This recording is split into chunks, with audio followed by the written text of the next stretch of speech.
नमस्कार। आकाशवाणी देहरादून से प्रस्तुत है प्रादेशिक समाचार। पहले मुख्य समाचार।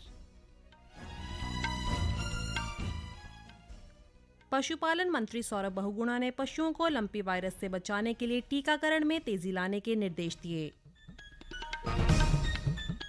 पर्यटन मंत्री सतपाल महाराज ने कहा है कि गंगा के साथ ही अन्य नदियों में जल्द रिवर राफ्टिंग शुरू की जाएगी।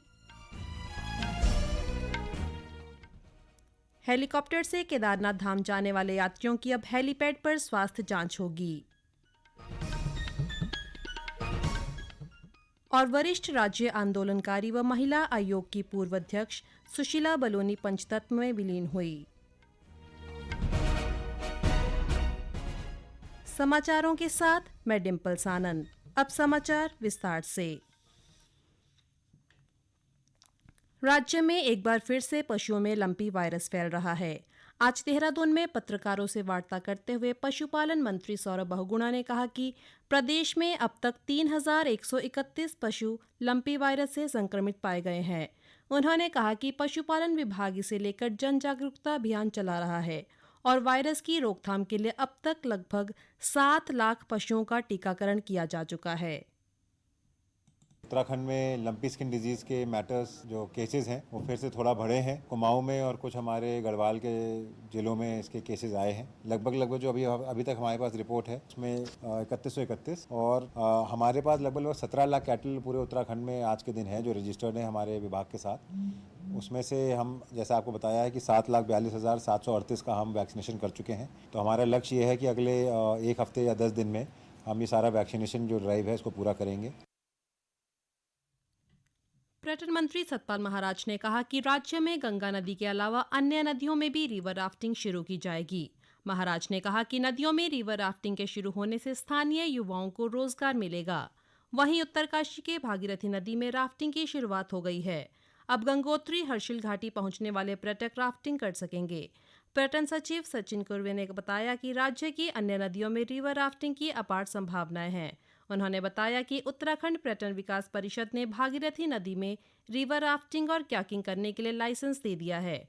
उन्होंने कहा कि जल्द ही स्थानीय युवकों को रिवर राफ्टिंग का व्यवसाय शुरू करने के लिए लाइसेंस दिया जाएगा। प्रदूषण नियंत्रण बोर्ड ने चारधाम यात्रा मार्ग पर सिंगल यूज प्लास्टिक की जांच के लिए टीमें गठित कर दी हैं। वहीं पर्यावरण क्षति के आकलन के लिए 6 नोडल अधिकारी भी बनाए गए हैं। यह जानकारी देते हुए उत्तराखंड प्रदूषण नियंत्रण बोर्ड के सदस्य सचिव SK पटनायक ने बताया कि मानकों का पालन न करने पर नोडल अधिकारी पर्यावरणीय क्षति का आकलन कर उन पर क्षतिपूर्ति लगाएंगे। स्वास्थ्य मंत्री डॉक्टर धन सिंह रावत ने दिल्ली में केंद्रीय स्वास्थ्य मंत्री डॉक्टर मनसुख मांडविया से मुलाकात कर राज्य में होने वाले देश भर के स्वास्थ्य मंत्रियों के सम्मेलन को लेकर चर्चा की। डॉक्टर रावत ने बताया कि केंद्रीय स्वास्थ्य मंत्री ने भविष्य में प्रदेश में स्वास्थ्य सेवाओं के सुदृढ़ीकरण के लिए हर संभव सहयोग करने का आश्वासन दिया। स्वजल परियोजना देहरादून की ओर से नमामि गंगे कार्यक्रम के तहत गंगा की सहायक नदी सुस्वा में स्वच्छता अभियान चलाया गया। इस अवसर पर पर्यावरण सचेतक विनोद जुगलान ने कहा कि ग्राम पंचायतों को कूड़ा निस्तारण के लिए स्थानीय लोगों को जागरूक करना होगा। उन्होंने कहा कि गंगा नदी हमारी सांस्कृतिक विरासत है। इसकी सहायक नदियां जल संवाहिकाएं हैं जो हमें जीवन प्रदान करती हैं। उन्होंने कहा कि गाड़ गदेरे बचेंगे तो गंगा का अस्तित्व बचा रहेगा। रुद्रप्रयाग जिले के अगस्त्यमुनि स्थित अनुसुया प्रसाद बहुगुणा स्नातकोत्तर महाविद्यालय में आयोजित 10 दिवसीय टूरिस्ट डेस्टिनेशन गाइड प्रशिक्षण संपन्न हो गया है। समापन समारोह पर केदारनाथ विधायक श्याला रानी रावत ने कहा कि टूरिस्ट गाइड अपने आप में एक मार्गदर्शक है जो अपने गांव, क्षेत्र और प्रदेश को विश्व पटल पर पहचान दिला सकते हैं। दून विश्वविद्यालय में बच्चों के विकास के लिए थिएटर कार्यशाला आयोजित की जा रही है। विश्वविद्यालय की कुलपति प्रोफेसर सुरेखा डंगवाल ने कहा कि रंगमंच बच्चों को कल्पना को जगाने का एक बेहतर माध्यम है और रंगमंच बच्चों के झिझक को दूर करने के साथ ही आत्मविश्वास उत्पन्न करता है। उन्होंने कहा कि इस प्रकार की गतिविधियां बच्चों के मनोवैज्ञानिक और सामाजिक विकास के लिए आवश्यक हैं। ये समाचार आकाशवाणी देहरादून से प्रसारित किए जा रहे हैं। केदारनाथ धाम जाने वाले यात्रियों की अब हेलीपैड पर ही स्वास्थ्य जांच की जाएगी। इसके लिए 11 स्थानों पर जांच केंद्र खोले जाएंगे। इन केंद्रों पर श्रद्धालुओं का रक्तचाप, शुगर, ऑक्सीजन लेवल के साथ ही उनके हृदय की जांच की जाएगी और उसका डेटा स्वास्थ्य विभाग को सौंपा जाएगा। आकाशवाणी से बातचीत में रुद्रप्रयाग के मुख्य चिकित्साधिकारी डॉक्टर हरीश चंद्र मार्तोलिया ने बताया कि पैदल यात्रा मार्ग पर 12 स्वास्थ्य केंद्र स्थापित किए गए हैं।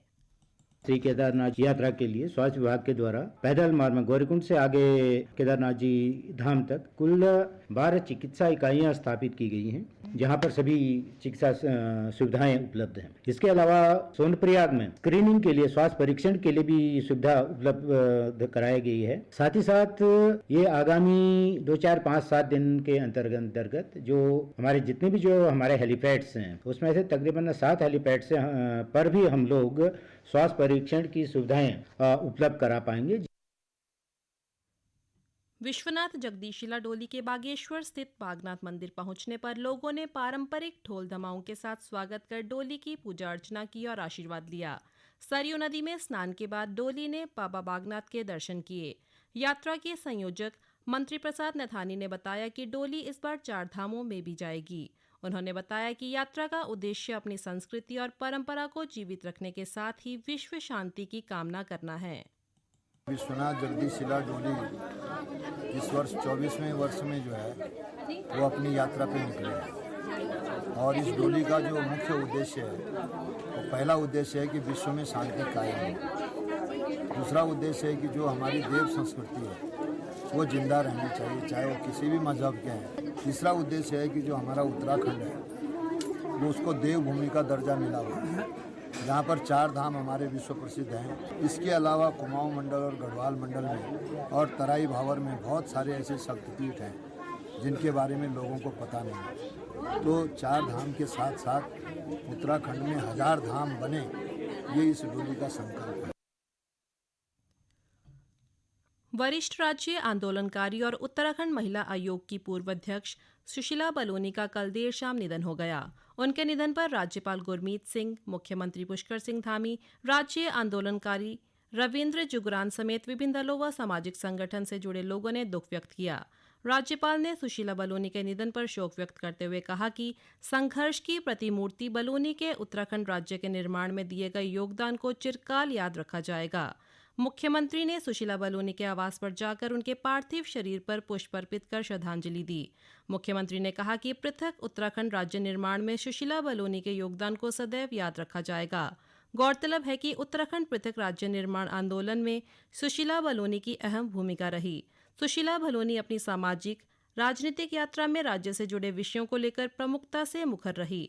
उनकी छवि एक जुझारू, संघर्षशील और ईमानदार महिला नेत्री की रही है। उत्तराखंड में ताईजी के रूप में भी उन्हें जाना जाता था। एडवोकेट सुशीला बलोनी 1980 के समय से हेमवती नंदन बहुगुणा के पौड़ी गढ़वाल लोकसभा चुनाव से राजनीति में सक्रिय रही और बहुगुणा के प्रबल समर्थकों में से भी थी। वह भाजपा और उत्तराखंड क्रांति दल से भी जुड़ी रही। वह उत्तराखंड आंदोलनकारी सम्मान परिषद की अध्यक्ष और उत्तराखंड महिला आयोग की अध्यक्ष भी रही। अल्मोड़ा स्थित रामकृष्ण कुटीर स्वामी विवेकानंद की शिकागो से भारत वापसी और रामकृष्ण मिशन की 125वीं वर्षगांठ मना रहा है। कार्यक्रम 1 माह तक चलेगा। रामकृष्ण मिशन की स्थापना को लेकर होने वाले कार्यक्रमों की जानकारी देते हुए स्वामी आत्म श्रद्धानंद महाराज ने बताया कि इस दौरान कई कार्यक्रम आयोजित किए जाएंगे। उन्होंने कहा कि देश भर के कई स्वामी कार्यक्रम में पहुंचेंगे। हम यहाँ बहुत से कार्यक्रमों का आयोजन किया है। ये लगभग 1 महीने चलेंगे। इसमें बहुत से कॉलेजेस में, यूनिवर्सिटी के जो कैंपसेस हैं, मेडिकल कॉलेज है, स्कूल्स हैं, वहाँ पे विभिन्न कार्यक्रम किए जा रहे हैं। और आश्रम में भी रामकृष्ण कुटीर के यहाँ इस हॉल में भी बहुत से कार्यक्रम हैं, जैसे कि शास्त्रों के ऊपर प्रवचन है। इसके अलावा एक विवेकानंद द्वार का भी उसकी भी एक फाउंडेशन रखी जाएगी। केंद्रीय महिला और बाल विकास मंत्री स्मृति ईरानी ने कहा है कि सरकार लघु आंगनवाड़ी केंद्रों को पूर्ण रूप से आंगनवाड़ी केंद्रों में उन्नत करने का तेजी से काम कर रही है। देश भर में 1,17,000 लघु आंगनवाड़ी केंद्र हैं। स्मृति ईरानी ने आज नई दिल्ली में पोषण भी पढ़ाई भी आयोजन को संबोधित किया। आयोजन का मुख्य उद्देश्य प्रारंभिक शिशु देखभाल और शिक्षा पर फोकस करना है। राष्ट्रीय शिक्षा नीति 2020 के दिशा निर्देशों के अनुसार पोषण भी पढ़ाई भी पर विशेष ध्यान देना है। सरकार देश की भविष्य की पीढ़ियों को मजबूत बनाने के लक्ष्य पर काम कर रही है। पोषण भी पढ़ाई भी के अंतर्गत प्रत्येक शिशु को प्रतिदिन कम से कम 2 घंटे की अधिक गुणवत्ता के स्कूल पूर्व निर्देश दिए जाएंगे। इस विजन को पूरा करने के लिए आंगनवाड़ी केंद्रों को उच्च गुणवत्ता के ढांचे, खेल उपकरण और प्रशिक्षित आंगनवाड़ी कार्यकर्ताओं और शिक्षकों की मदद से मजबूत बनाना है।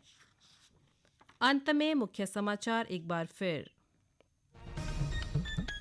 पशुपालन मंत्री सौरभ बहुगुणा ने पशुओं को लंपी वायरस से बचाने के लिए टीकाकरण में तेजी लाने के निर्देश दिए।